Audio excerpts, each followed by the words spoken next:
I wasn't even planning to move. The house came through an anonymous listing sent to my email with no sender name, just a subject line. Your new home is ready. I thought it was spam, until I clicked. It was a beautiful old house tucked at the edge of the forest. Red brick, sloped roof, wide porch with creaking steps, and somehow, impossibly, the price was within my budget. Too low, actually, almost like they wanted me to take it. The agent didn't ask questions, just pushed the papers and handed me a single cold brass key with no label. The moment my fingers touched it, something about the metal made my skin tingle. I laughed it off. New house jitters. When I opened the front door for the first time, everything inside smelled like time had stopped. Dust floated in the sunbeams. Floorboards groaned. The house felt hollow, like it had been waiting. As I explored, room by room, I noticed something odd. The floor plan didn't match the blueprint I saw online. There was a door in the hallway that wasn't on the layout. It was at the far end, half hidden behind a tall grandfather clock. I had to shove the clock aside to even see it. A plain gray door, no handle, just a lock. The brass key, the one I'd been given, fit perfectly. But when I turned it, nothing happened. No click, no sound, just resistance, like the door was holding itself shut from the inside. I backed away. The house was quiet again, but as I left the hallway, I swear I heard something. 3 slow knocks from the other side of the door. I didn't sleep well that night. Even though the house was silent, I felt like something was listening. Not from the walls, but from below. Like a presence crouched beneath the floorboards, holding its breath. By morning, I convinced myself it was just new house paranoia. I went down the hallway to check on the strange door again, but it was gone. The grandfather clock stood perfectly flush with the wall. No scrape marks on the floor, no space behind it, no gray paint, just wood paneling and wallpaper, like the door had never existed. I stared at the wall for a long time. I even pulled the clock forward, just to be sure. Nothing.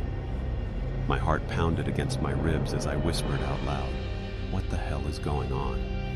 And that's when I saw it. At the base of the hallway wall, where floor meets wood, there was something small, thin, barely poking out. I knelt and pulled at it. It was a note folded into a perfect square, wedged into a crack. There were only 5 words on the paper. "Don't open the basement door." Basement, I hadn't seen one. I tore through the house again, kitchen, laundry room, even closets, looking for stairs or another hidden entrance. But nothing, until I went outside. Around the back of the house, half covered in overgrown vines and moss, was a set of stone steps leading downward, into the earth. And at the bottom, that same gray door. I swear it hadn't been there the day before. This time, it wasn't locked. The brass key was already in the knob, turning itself slowly. The key finished turning with a click that echoed into the ground like it had struck bone. I stared at the knob, waiting for it to turn back, but it didn't. My hand hesitated, hovering inches from the door. The air around it felt thick, cold, like standing too close to a freezer. My breath fogged out in front of me, even though the summer sun still burned overhead. Then, without warning, the door creaked open. A stairway descended into darkness. No lights, no switch, just the smell. A heavy rot, metallic and wet, like rusted blood and mold. Something shifted far below, a wet, dragging sound. I should have shut the door, walked away, called someone, but I stepped inside. Each stair groaned under my weight, the sound amplified by the silence. I counted each step out loud, not to keep track, but to stop myself from hearing whatever was moving beneath. 7, 8, 9. The walls narrowed the deeper I went. By step 13, my shoulders brushed stone on both sides. At step 25, I stopped. There was no basement. There shouldn't have been this many steps. No house this size could sit on a foundation this deep. And still, the stairs went on. The smell worsened. I heard breathing that wasn't mine. Long, slow, wheezing. It came from just beyond the next curve. I whispered, "Hello." The breathing stopped. A voice, soft and low, spoke back. "You brought the key." I ran, tripping on the steps, scraping my knees. I scrambled upward toward the light above. I slammed the door behind me, chest heaving, heart racing. The key was still in the lock, but it had turned itself again, this time sealing the door shut from the inside. I didn't sleep that night. Even after locking the basement door from the outside, I couldn't shake the feeling that something had followed me back up. I double-checked every window, every door, left every light on. Still I longed. I awake in bed, heart pounding at every creak of the house. At exactly 3:17 a.m., I heard a loud thud from downstairs, followed by the slow screech of wood dragging across the floor. I froze. Another thud, then another, like something heavy was being pushed around. Finally, I forced myself to get up. I grabbed the baseball bat I'd unpacked and crept down the hallway. The living room came into view, and I stopped dead. The couch had been turned completely around. The coffee table was upside down. Every painting I'd hung just hours earlier now lay shattered on the floor. The worst part? All of it was arranged in a perfect circle. And in the middle of the circle was the basement key, still damp, still cold to the touch. I didn't move for a full minute. My eyes kept darting to the basement door. It hadn't opened. It was still shut, still locked. Right? I slowly approached it, turned the handle, still sealed. But then I looked down.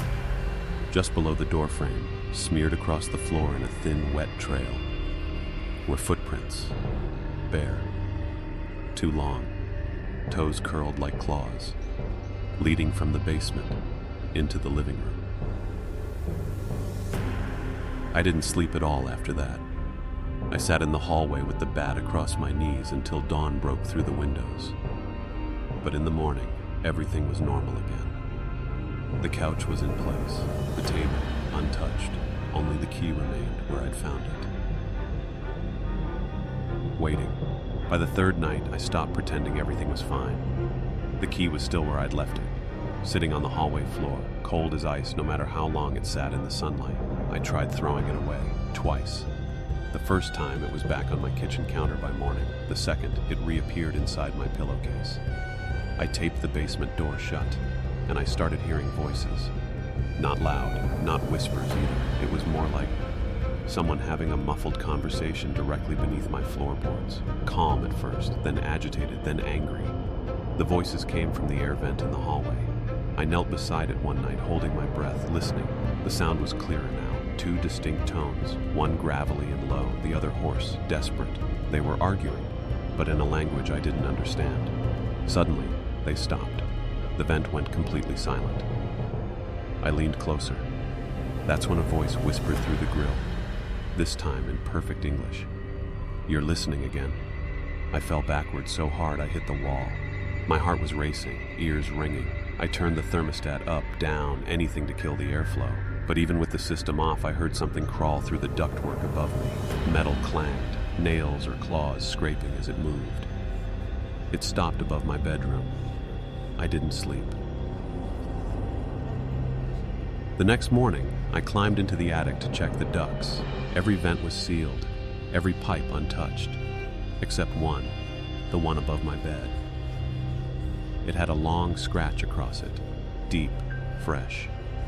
And stuffed inside, barely visible, was a photograph. I pulled it free. It was a picture of me, sleeping in bed, taken from the ceiling. I stared at the photo for what felt like hours. It wasn't aged or yellowed. The ink was fresh, the edges clean. This photo hadn't been sitting in a vent for years. It was new, maybe a day old, maybe less. The timestamp in the corners confirmed it. 2:46 a.m. today. I felt sick. I live alone. There's no camera in my bedroom. No one else has a key to the house. So who took this? And how? I kept the photo, tucked it into a drawer under some clothes. I didn't want to look at it anymore, but I also didn't want it out of my sight. That night, I locked my bedroom door and stacked furniture against it. I slept with the light on and the bat beside me. It didn't help. At exactly 2:46 a.m., my phone buzzed. No notification, no call, just a vibration, and then the screen lit up. A photo. The same angle, the same eerie top-down view. Only this time, I was awake in bed, and the eyes staring back in the photo weren't mine. They were someone else's. Wider, darker, wrong. I dropped the phone, grabbed my backpack, shoes, and ran out of the room. I made it to the front door, but it wouldn't open. The knob was ice cold and wouldn't turn. The deadbolt was stuck. Then I heard it again. From the hallway. The vent. That same voice. Calm, patient, closer. There's no point running. You already let me in. I turned, slowly. Every vent cover in the house began to rattle. And from the basement door came 3 knocks, precise, measured, like it was waiting for me to answer. The knocks echoed through the silence like a heartbeat. 3, then silence, then 3 again. I backed away slowly, eyes fixed on the basement door. The rattling vents had gone still, as if waiting for my reaction. A chill swept through the house. My breath hung in the air. I picked up the bat with shaking hands and took 1 step forward, then another. Every instinct screamed to run, but something deeper, something darker, drew me to the door, like a thread wrapped around my chest, pulling tighter. I reached the doorknob, still cold, still stuck. The knocking stopped. Silence. Then a voice, low and slurred, like it was gargling words through water. "You're home now." I stumbled back, nearly tripping over the rug. That's when I saw it, a shadow at the bottom of the door. Not feet. Hands, pressed flat against the other side, fingers twitching, stretching up the door frame, and then, impossibly, curling into the wood like it was soft, scraping, burrowing, like it was digging through. I turned and ran for the kitchen, tried the back door, same as the front, locked, frozen, unmoving. I grabbed a knife from the drawer. A deep groan echoed from the house's frame, like the walls were breathing, expanding, contracting. The lights flickered. One by one, every bulb went out, until only the dim glow of the microwave clock remained, 49 a.m. In the reflection of the black screen, I saw someone behind me, but when I turned, no one. Then the voice came again, this time closer. "Let me show you where the others went." I turned back toward the basement door. The wood was splintered now, cracks spread like veins, and someone, was coming through. The basement door groaned louder than before, like wood tearing beneath pressure. Splinters scattered across the hallway floor as something pushed through the center panel, not opening the door, but emerging from. I'm inside it. Flesh that didn't look human. Pale, grayish pink, wet like meat left in the rain. Then a hand. Long fingers, too many joints. Nails like cracked obsidian scraped the tile. I backed away, knife raised, but my arms trembled too hard to aim. My knees hit the floor. The thing squeezed further through the door. First an arm, then a shoulder that shouldn't fit. It shouldn't fit, but the wood stretched around it, like skin around a wound. Then came its face. If it was a face, 2 holes where eyes should be, no lips, no nose, just skin, raw and pulsing, staring at me with hunger without eyes. "I remember you," it whispered, but the mouth didn't move. The voice was inside my head. "You dreamed of me before." I tried to crawl away. My hands slipped in the dust. My chest screamed for breath. The microwave clock blinked again, 2:53 a.m. In that moment, a shrill beeping exploded through the kitchen, the smoke alarm. For a split second, the thing flinched, just enough. I ran, back down the hallway, straight into the living room, but every door was gone. Where there were entrances, only walls now. The house was changing, trapping, molding itself into something that didn't want me to leave. The thing scraped along behind me, dragging itself with a clicking rhythm. One limb, then another. I turned and screamed. It was closer, smiling now, with a mouth it hadn't had before. Its teeth were mine. The creature's mouth split open, impossibly wide, revealing a row of teeth that weren't jagged or alien, but human, my teeth. Each one perfectly matched, the chip on the left canine, the gold filling, even the gap I had fixed as a teenager. It smiled with my history. I screamed. The sound echoed through the warped walls of the house, but they didn't answer back. They absorbed it, swallowing the noise like the place was alive. I ran for the stairs. I didn't know where I was going. There wasn't anywhere left. But my legs moved on their own, fueled by terror. The thing followed.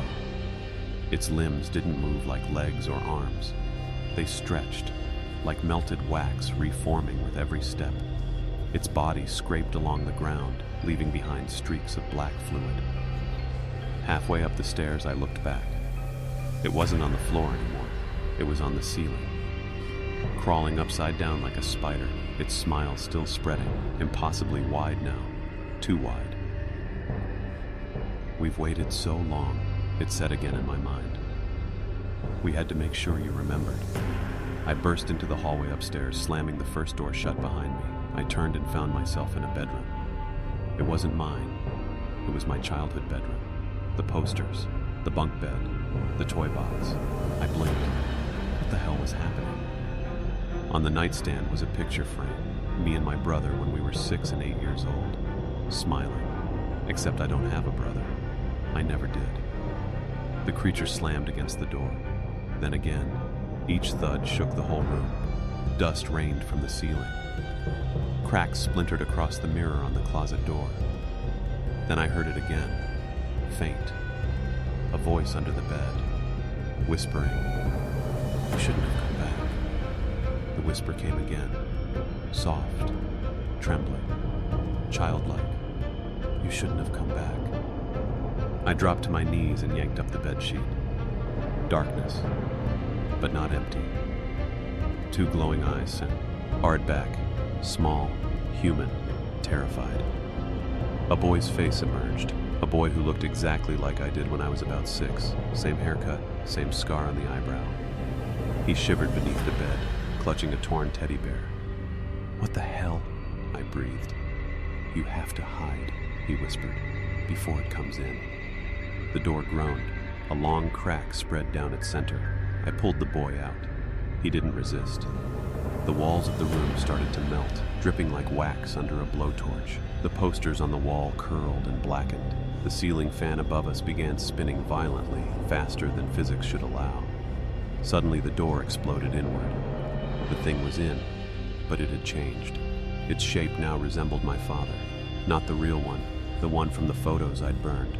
The monster with the belt, the voice that never loved. He stood in the doorway with blank eyes and clenched fists. "You left us," it said. "You forgot your roots. You forgot him." I backed away, shielding the boy behind me. "No," I said. "I escaped. I survived." The creature took a step forward. Its face flickered. My father's, then my own, then the creature's true face again, the tooth-filled maw. "I'm not afraid of you anymore," I lied. It smiled wider. The floor cracked.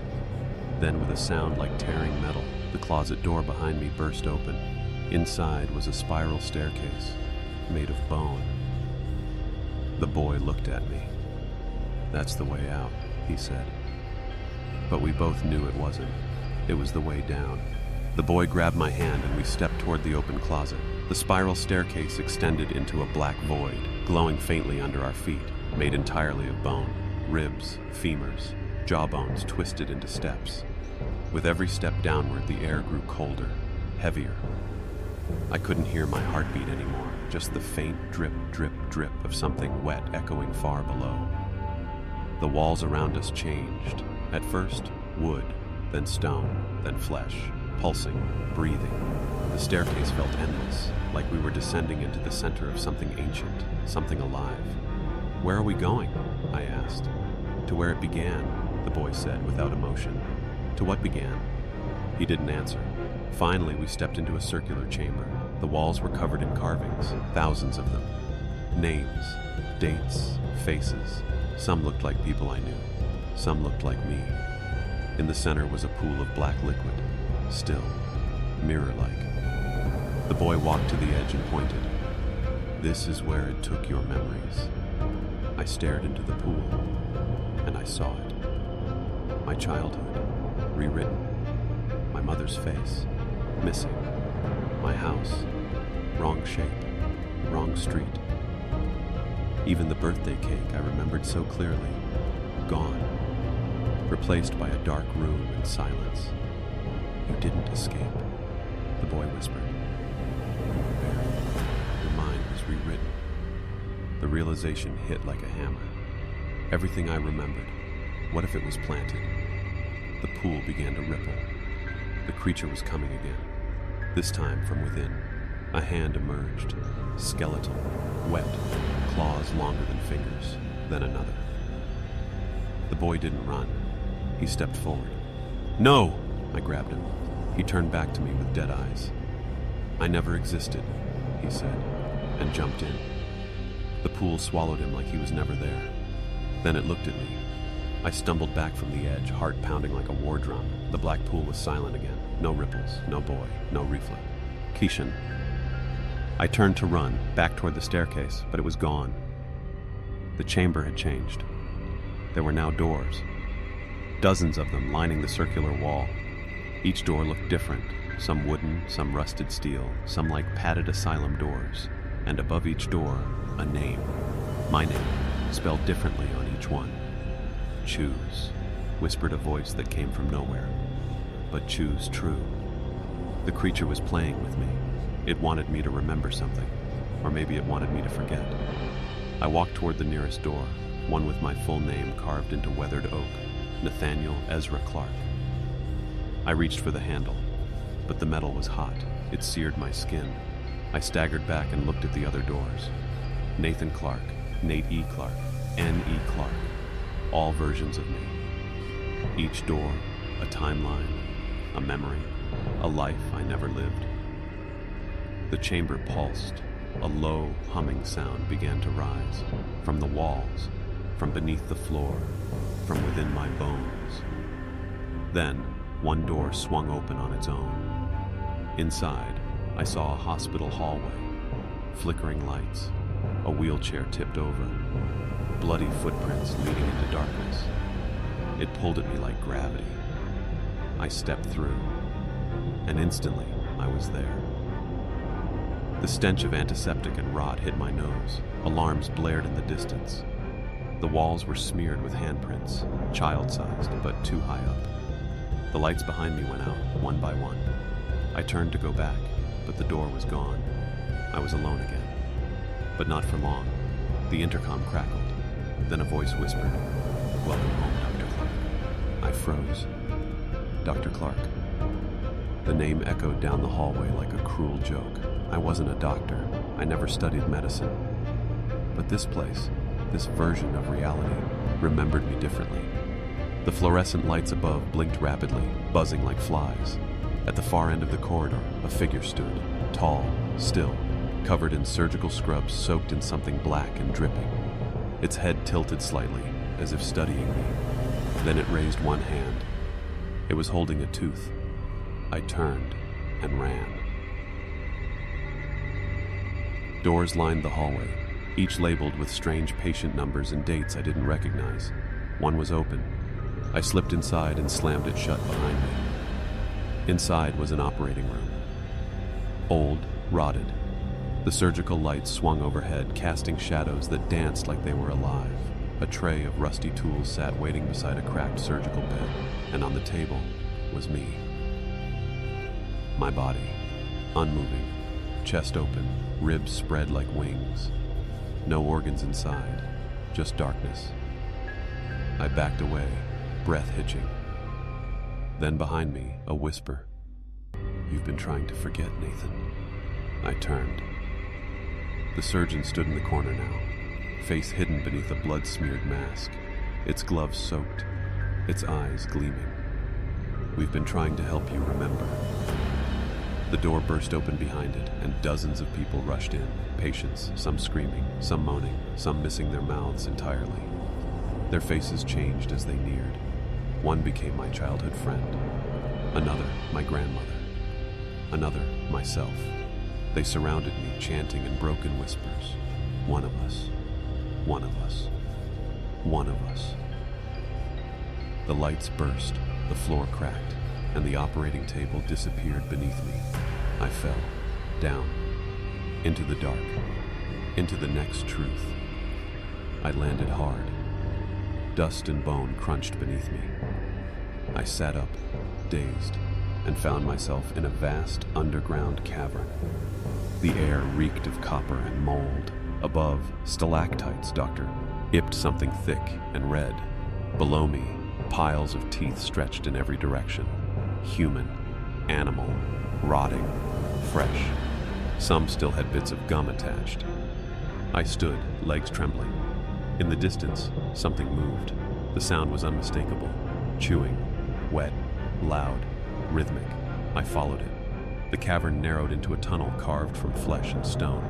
Teeth were embedded in the walls, pulsing like they were alive. Then I saw it, the Collector. A massive creature, part man, part centipede, its back covered in writhing arms. Its mouth gaped open like a maw carved from the earth itself.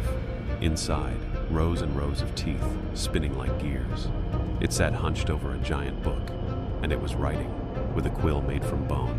On the pages, names, dates, medical diagrams, autopsy sketches. Mine was the next page. The creature turned its head toward me. No eyes, just more teeth. Its voice was not a sound, but a sensation, crawling down my spine. You forgot your appointment. I stumbled back. No, this isn't real. None of this is real. The creature chuckled. The walls closed in, the tunnel behind me sealed with bone. The Collector leaned closer. You'll remember soon enough. Everyone does, eventually. It held out a box, wooden, small, carved with symbols. Open it, it said. I shook my head. It forced the box into my hands and whispered, these were your first. I opened the box. Inside, nestled in velvet, 20 baby teeth, each one inscribed with my name. I dropped the box. The baby teeth scattered across the ground, clicking as they rolled into the dark. Behind me, the Collector whispered something I didn't understand, a language old and wet. I ran. The fleshy corridor split into 3 tunnels, each pulsating like veins. I took the left path. It led to a room, a nursery. Rocking chairs moved on their own. Cots lined the walls, but inside them weren't babies, just bundles of old skin, dried, folded, tied with surgical thread. One bundle twitched. I approached, hand trembling, and pulled it open. Inside was a face. My face. Younger, innocent, eyes sewn shut. It whispered without moving its lips. Why did you leave me here? I stumbled back. The cots began shaking violently. The rocking chairs clattered to the floor. The walls pulsed and contracted like a living throat. I turned to flee, but the doorway was gone. In its place stood a crib, and inside, something moved. I stepped closer, drawn despite my terror. What I saw didn't make sense. A creature, swaddled like an infant, but with dozens of hands and a single blinking eye. It gurgled and laughed in my voice, my childhood voice. It reached out to me, palm up. A single object lay in its hand, a rusted hospital ID badge. Dr. Nathan Clark, pediatric memory recovery specialist. The room dimmed. The air turned syrupy, hard to breathe. From every cot came the same whispered chant. You took their memories, now yours are forfeit. The eye in the crib glowed brighter. I closed my eyes and screamed.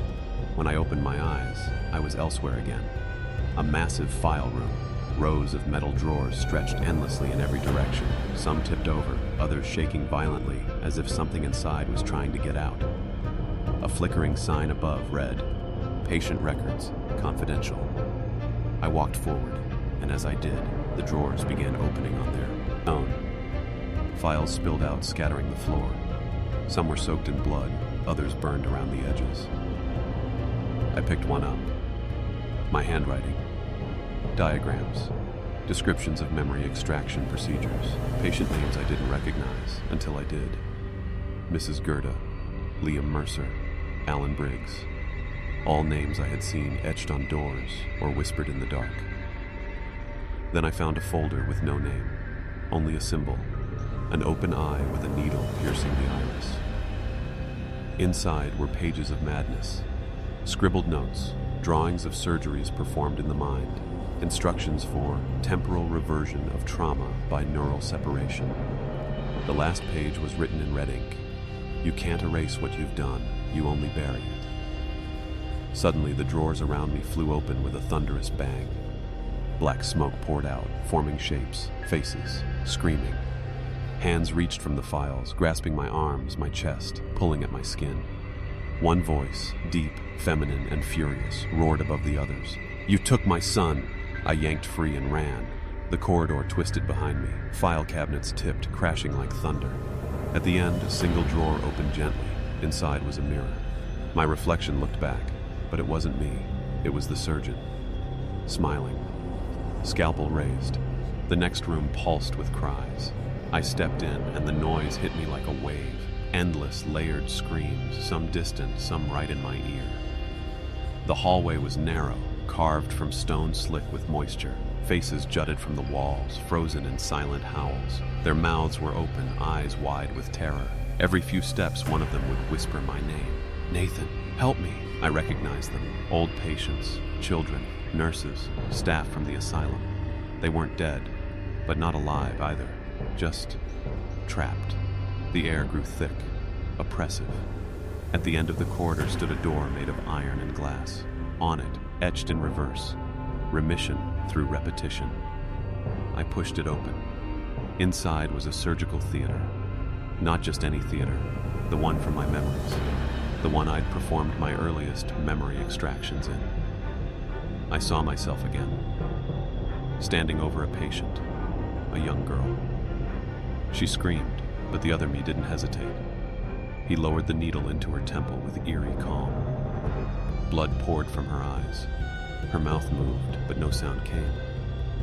A spotlight focused on me. The procedure stopped. The scene froze, then replayed. Again and again. Each time faster, each time more distorted, until it was just blood, needles, screams. I turned to run, but the hallway was gone. In its place stood rows of spectators, all the faces I'd seen before, judging, crying, silent. The version of me on the operating table looked up at me and said, "You're next." I fell into darkness. When I awoke, I was inside a vast, echoing chamber. Glass display cases lined the walls, each containing something familiar. A child's shoe, a blood-stained teddy bear, a scalpel, a lock of hair tied with pink ribbon, and in the largest case, a photograph of me, grinning in a lab coat, standing with the collector. He wasn't human, not really. I now remembered. He was the force behind. The experiments, the one who taught me how to take memories, to shape them, extract them like tumors. I thought he was a hallucination, a figment of madness, but he was real, and this gallery was his shrine. He appeared at the far end of the room, cloaked in shadows, skin stitched and crawling with movement beneath, like worms. He didn't speak. He showed me. Memories flooded my mind. Every patient, every child. Their screams, their loss, their pain. My hands, the tools of their erasure. I collapsed. He knelt beside me and placed something cold in my hand. A mirror. Inside it, I saw all their faces behind my own. And a voice inside me whispered, "Repentance is a story you can't tell alone." The collector extended a hand and smiled, but not kindly, hungrily. I stumbled through a narrow hallway that twisted with every step, leading me into a circular chamber lined with mirrors, floor to ceiling. 1,000 reflections surrounded me, but none of them were right. They moved differently, smiled at the wrong time. Their eyes were wrong, deep, sunken, flickering red. As I stepped closer, the air grew colder. My breath fogged the glass, but the reflections remained clear. One of them raised its hand. I hadn't. It smiled, crooked, malicious. Then they all moved. Not like a wave, like predators. One slammed its palm against the glass from inside. Crack. Another began pounding. I backed up. The glass rippled like water. Their fingers reached through, stretching impossibly, warping reality. A cold hand grabbed my wrist. Then another, from behind. I screamed, wrenching myself free, slicing my skin on broken shards as more hands reached out, pulling me toward the mirror, toward their world, their realm of twisted guilt and consequence. And then I saw her, the girl I'd erased.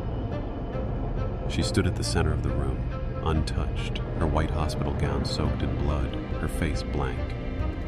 "You left us here," she whispered, her voice echoing across every reflection.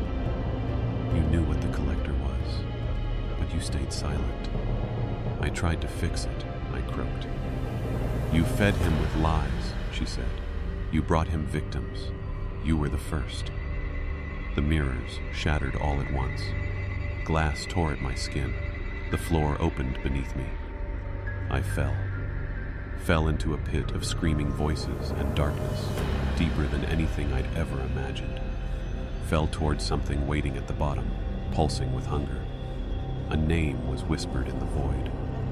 Mine.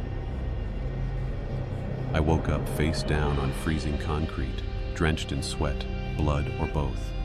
My ears rang with distant whispers, impossible to tell if they came from the hallway or my own guilt. As I sat up, I realized I was inside a cell. Rusted bars, mold on the stone walls. The air was heavy with rot. On the opposite wall, smeared in something dark, was a single sentence: "No one leaves clean." I tried the door. It was already open. A trap. I stepped into the corridor. Endless rows of cells stretched in both directions. Each held something different. Some were empty, but others weren't. In one, a man rocked back and forth, whispering nonsense with eyes missing. In another, a woman scratched at the stone with broken nails, repeating, "Don't look behind you. Don't look behind you." I kept moving. The corridor ended at a metal door with a bloody handprint. I hesitated, then opened it. Inside was a small room, stark and silent. On a gurney lay a corpse, the girl, the one from the beginning. Her face was pale, eyes shut, and then they opened. Black, empty. She sat up slowly, like pulled by invisible strings. "You still don't understand," she said, voice hollow. "You're not investigating the horror. You're part of it." The walls began pulsing like flesh. Veins slithered beneath the surface. "Every step you took, he allowed," she whispered. "Every door that opened, he opened it. Every truth you uncovered, he wrote it." "Who?" I demanded, backing away. She smiled. "The collector." Suddenly, her mouth tore open unnaturally wide. She screamed, but the sound didn't come from her. It came from inside my head. I collapsed, clutching my skull. And the gurney was empty. I staggered down the next corridor, barely able to see. My ears still rang. Blood trickled from my nose. Something had changed. The asylum no longer felt abandoned. It felt awake. I passed by a room filled with surgical equipment, blood-slicked tools, restraints still fastened to the table. A camera sat in the corner, recording. Every hallway now flickered under failing lights, but shadows moved in perfect clarity. I found another door slightly ajar. I pushed it open and immediately wished I hadn't. A girl sat in the corner, knees to chest, rocking gently. She looked 16. Her hair was matted, her clothes torn. Her eyes, still open, but dead. There was no light in them, no breath in her chest. But she moved. I took a cautious step forward. "Can you hear me?" She stopped rocking, then slowly lifted her head and smiled. "Too late," she said, voice layered. like hundreds speaking through her mouth. The lights in the room exploded. Darkness swallowed everything except her eyes, now glowing dim red, watching me with something older than hate. The walls stretched and cracked. The floor beneath her peeled away, revealing a hole of black ooze and writhing limbs. She floated into the air, arms outstretched like a puppet held by invisible hands. The air screamed. Then, silence. Her body dropped to the ground, limp. I approached cautiously. Her eyes were closed now. But when I leaned in to check her pulse, they snapped open again. And I saw myself. Not as I was, as I'd become. Broken, complicit, hunted. "You can't save them," she whispered, "but you can join them." A cold hand gripped my ankle. I turned to run, but there was nowhere left to go. Just a hallway stretching into forever. The hallway stretched impossibly far, longer than the building should allow. I ran, heart pounding, breath ragged. Behind me, the girl's whisper echoed, layering over its elf like a chorus. "Join us. Join us." Each door I passed was slightly ajar, and inside each room were versions of me, some mutilated, others whispering, crying, laughing. I closed my eyes and ran faster. No exit, just more hallway. Then, silence. When I opened my eyes, I was standing in a pristine white hallway, spotless, clinical, almost beautiful. At the far end stood a man in a long coat, facing away. He turned slowly. His face was wrong, blurred, unreadable, like it had been wiped clean, but his voice was clear. "You've come far," he said, "farther than most."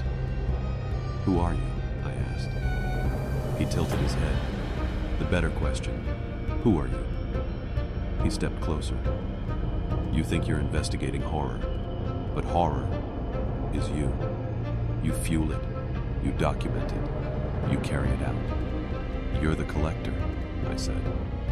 He smiled. "I am no one. I am everyone who's ever watched and done nothing." I tried to back away, but the hallway was gone. We now stood in the control room again, but this time, all the monitors showed me. Every moment, every step, every mistake. He walked to the main screen. "This place doesn't need monsters. It creates them." And then, he reached out and touched my chest. Pain exploded through my body. Darkness bloomed in my vision. My hands weren't hands anymore. They were claws. My reflection stared back from the monitor. Not a man, a creature, screaming. He whispered one final word, "Welcome," and the monitors turned off. I woke up strapped to a chair, cold metal against my skin, a single flickering bulb overhead. A television screen sat in front of me, showing only static, but behind the static, eyes, watching, unblinking. My limbs wouldn't move, my voice wouldn't scream, only my mind raced. Then the screen changed. It began playing footage of me, entering the asylum, speaking to the team, searching the basement, every moment replayed like a home movie from hell. Suddenly the footage changed. It showed the others, Alex, Devin, Rachel, all dead. Not how I saw them, how they really died. Devin didn't hang himself.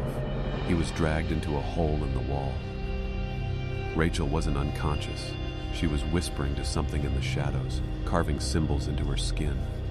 Alex, he was still alive, but no longer human. The screen flickered again. My own image reappeared. But this version of me smiled into the camera and whispered, "You're almost ready." The chair released. I collapsed to the floor, coughing, sobbing. I crawled toward the TV, trying to destroy it, but my hand passed through it. The static rippled, and I was pulled in. Darkness swallowed me. Then, a room, bright white, sterile. Monitors lined the walls. Observers behind glass took notes. Men in suits, clipboards, clinical faces. One leaned into a microphone. "Subject 46A has achieved full psychogenic break. Prepare for containment." I screamed. But it wasn't me screaming. It was the thing I'd become. The static returned, and the last thing I saw was my reflection in the screen. It smiled back. I found myself in a narrow corridor with pipes running overhead, dripping water echoing like a heartbeat. The air was damp, metallic. A low hum vibrated through the floor. Then I heard it, whispers, slithering through the walls, the drains, the very pipes themselves. I followed the sound until I reached a rusty shower room. The smell of mildew and old blood hit like a punch. Each shower head leaked black water. I turned, ready to leave, when one of the drains spoke. Not in words, in memories. I saw Rachel's smile, Devin's laugh, Alex's steady hand on my shoulder. They weren't memories. They were goodbyes. I dropped to my knees beside the drain. Why are you showing me this? The black liquid surged upward like a geyser. It twisted in the air, forming faces. My friends, screaming silently, their eyes bleeding. You brought them here, a voice hissed from every direction. You made them believe. I didn't know. You wanted to know, the drain screamed. The entire room began shaking. From the drains, dark hands emerged, dragging themselves upward. They had no bodies, just endless arms and reaching fingers. They crawled toward me, whispering, "Join the flow, feed the system." I backed into the wall, but it melted behind me, oozing like flesh. Then, a light, blinding, and silence. I was in the entrance hall again, but it was empty, clean, like nothing had ever happened. The front doors were wide open. A breeze carried the smell of earth and rain. I stepped forward, heart pounding. I crossed the threshold. The sky was blue, the sun warm, too warm, wrong. The trees blinked, and the ground beneath me whispered, "It's not over." I ran through the forest, desperate to escape, but the woods were silent. No birds, no wind, no life. And yet I felt watched. I turned and saw the asylum behind me, still standing. But how? I had just left. I blinked, and I was inside again. Same hallway, same flickering lights, same looping nightmare. "You can't leave," a voice whispered from the ceiling vents. I screamed and sprinted down the corridor, clawing at the walls, slamming against doors. They all led to the same room, the control room. The monitors showed me walking the woods. An overlay flashed. Subject 46A, outcome failure, resetting cycle. Suddenly, pain surged in my chest. I collapsed. A cold hand grabbed mine. I looked up and saw Rachel. Her eyes were gone, her mouth stitched shut. She touched my forehead, and memories flooded back. I remembered signing the waiver, remembered the experimental VR tech, remembered the gas chamber. The entire asylum was a psychological construct, but the fear, the deaths, they were real, and they were feeding it. I woke strapped to a table again. Doctors stood around me. "This one broke the loop," one muttered. "He remembers," said another. I screamed, but nothing came out. They adjusted a dial. Pain tore through my skull. The last thing I saw was a red recording light blinking above me. A soft voice echoed through the chamber. "Begin playback of Subject 46A's session." A screen came to life, showing me, arriving at the asylum with the ghost hunting team. It fast-forwarded, our descent into terror, our deaths, my unraveling. Another screen showed brain scans, spiking wildly. "Extreme limbic activation," said one voice. "Full immersion, successful conversion." A woman in a lab coat stepped closer to the glass. "He's the longest surviving subject. His mind adapted to the loop." "What now?" another asked. The woman looked into the OB. "Servation room. Wipe him, start a new construct, give him something familiar."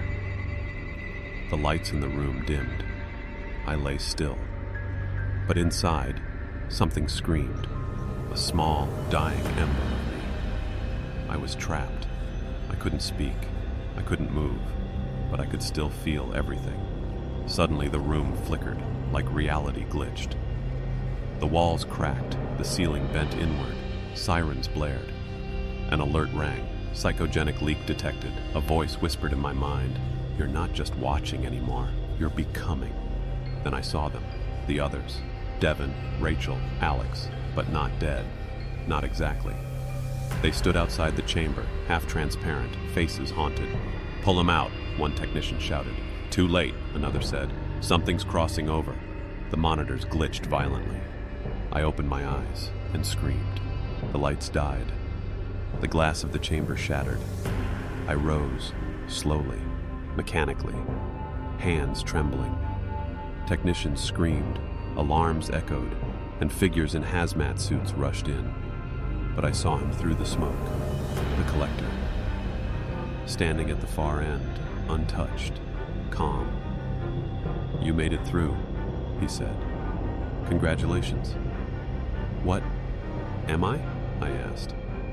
He smiled, eyes glinting. "You're the prototype." He raised a hand, and everyone froze. Not like time stopped, like they were paused in a video, mid-breath, mid-motion. "Reality isn't fixed," he whispered, walking around me. "You think this is an asylum, you think this is research, but this," he tapped my chest, "this is transformation." "I want out," I begged. "There is no out, there's only through." The room bent inward.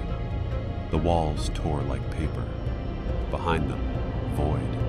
A swirling mass of faces, arms, mouths whispering. "Those who die here feed the system," he said. "Those who survive become part of it."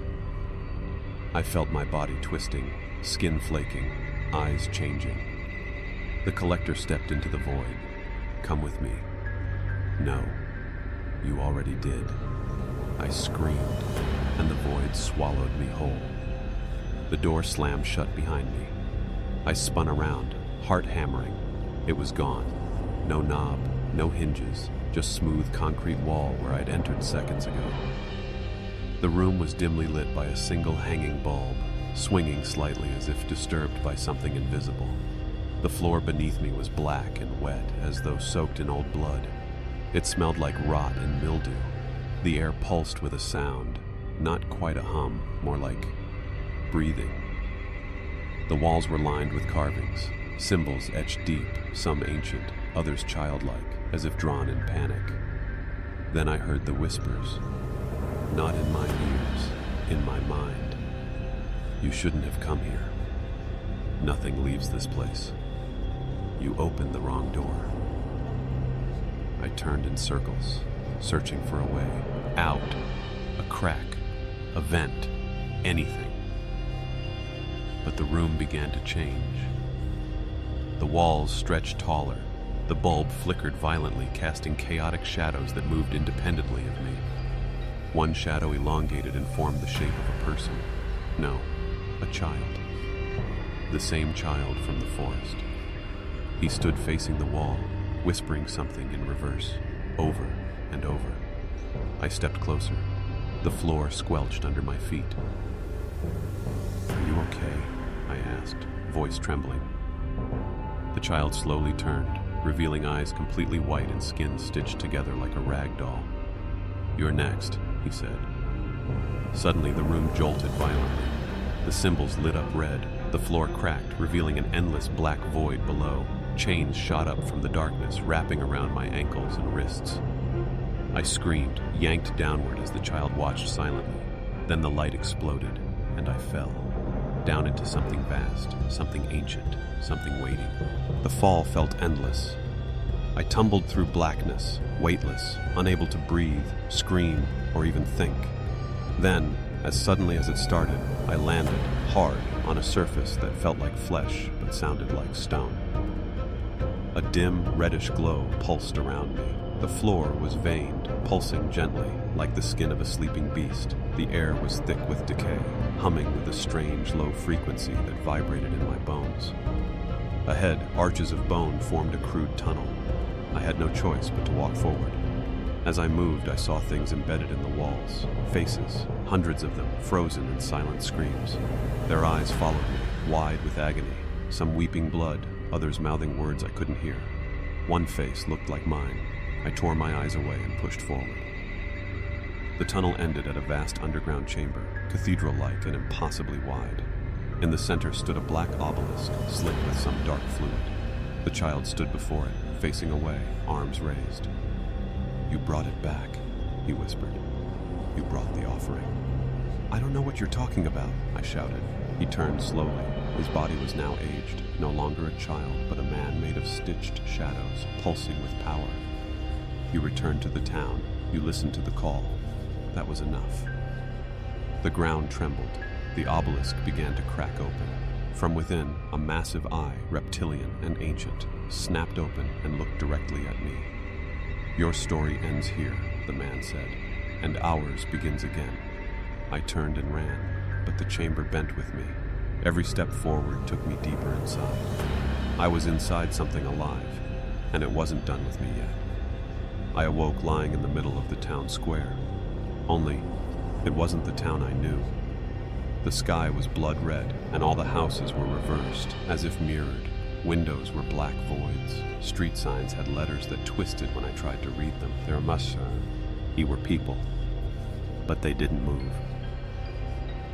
Dozens of them stood motionless in the streets, dressed like the townspeople I'd seen before. But their faces were wrong, blank, skin stretched smooth like clay. Their mouths were sealed shut.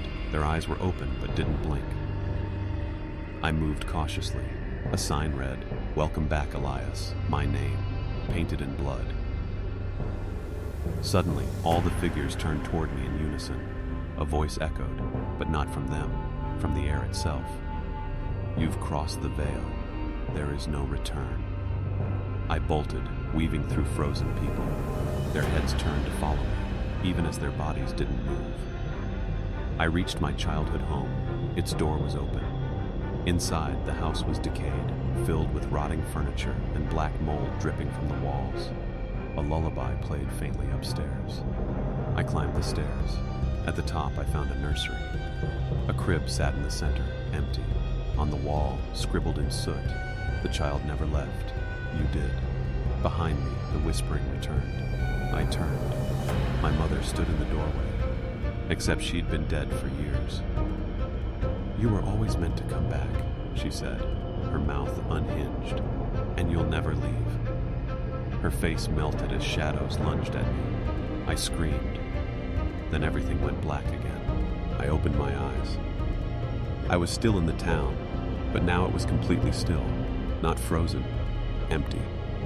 No wind, no sound, just the steady hum of dread vibrating under my feet. The houses leaned in slightly, like they were listening. I walked. The sky had turned from red to a suffocating charcoal gray. The shadows were too long, stretching far beyond what they should. I caught glimpses of movement, something slithering between houses, just outside my view. The welcome sign now read, "You never left." I approached the church. Its doors were rotted and ajar, opening with a long groan. Inside, candles burned in patterns that looked ritualistic. At the altar stood the stitched man, the grown child from below. "You keep running," he said, voice calm, "but you were chosen the moment you stepped into Ridgeway." "I didn't choose any of this," I growled. He smiled. "No one ever does." He raised a hand. The ground shifted. Behind him, the church pulpit split open like flesh, revealing a massive mirror. My reflection stared back, but it wasn't me. It was a twisted version, pale, stitched, eyes full of madness. "That's what you'll become," he whispered. "You'll forget the surface. You'll become a keeper of this place." The mirror began to ripple. My reflection stepped out. It mimicked me perfectly, every breath, every twitch, and then it lunged.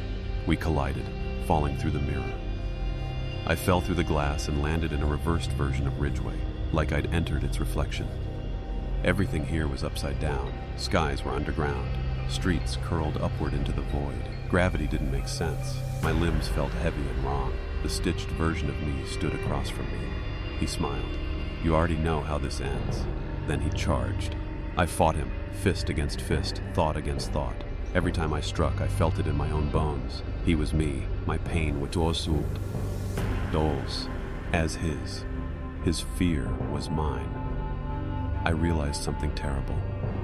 He wasn't trying to kill me. He was trying to replace me. "You're a hollow," I gasped, trying to crawl away. "No," he said, standing tall. "I'm the version that stayed, that accepted the truth. You're the lie." He placed a hand on my chest.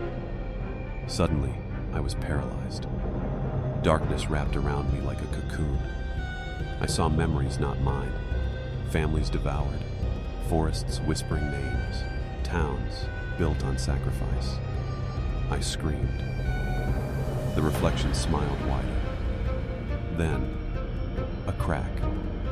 A sound like a bell breaking through a thunderstorm. A girl's voice. "Elias, wake up." Light tore through the mirror world. I saw my sister, Anna. She stood holding a candle that burned with silver flame. "You're not done," she said. The darkness recoiled from her light, and I slipped free, falling again. I landed in the real Ridgeway, or what was left of it. Everything burned. Ash fell like snow. The buildings were half gone, dissolving into mist. I stood alone in the town square. The obelisk was here too, towering, cracked and bleeding shadow. Beside it, Anna waited. "You can't destroy it," she said, "but you can choose." "Choose what?" I asked. She pointed to 2 doors, one on each side of the obelisk. "One door returns you. You'll forget everything. Start over. Live." "The other?" I asked. "You stay. You hold the evil here, like all the others before you." I saw figures in the mist, previous keepers, their bodies hollowed and twisted. Anna touched my shoulder. "Someone must stay, or it spreads." Tears welled in my eyes. "I don't want this. No one ever does," she whispered. The obelisk pulsed louder, shaking the ground. The hollow version of me appeared again, standing by the second door, the door that meant staying. He smiled sadly. "Ready?" I looked at Anna, at the burning town, at the door back to a normal life. I stepped forward and made my choice. I opened the second door. The hollow version of me stepped aside. "I'll remember you," he said. Then, without another word, he walked through the other door, into the world I left behind. I entered the darkness. It welcomed me like an old friend. Chains coiled around my limbs, not to imprison, but to bind me to this place. The obelisk closed. I became the Watcher, the Dreamer, the new keeper of Ridgeway. I saw the next visitor before they ever arrived, drawn by a whisper in the woods, a curiosity, a dare. The cycle would begin again, but this time I would guide them, help them, maybe even warn them, if I still remembered how to speak. They found the town again, new hikers, new explorers, drawn by rumors, vanishing people, strange noises in the woods. One of them, wide-eyed young, brave, stood on the edge of Ridgeway. They stepped forward, and I felt the pull. I watched from the shadows. I no longer had a body, but I was everywhere, woven into the trees, the air, the stones. My thoughts drifted like fog. The child appeared to them, just like before. "You heard the stories," the child whispered, "but you didn't believe them." The traveler stepped closer, and just before they passed the town's gate, I whispered, "Turn back." For a moment they paused, looked around, then walked on, into Ridgeway, into the loop, into the cycle. I remained, watching, waiting, and whispering warnings no one ever heard. Because the town doesn't let you leave, not unless someone else takes your place. And I know, deep down, one day, you'll come too.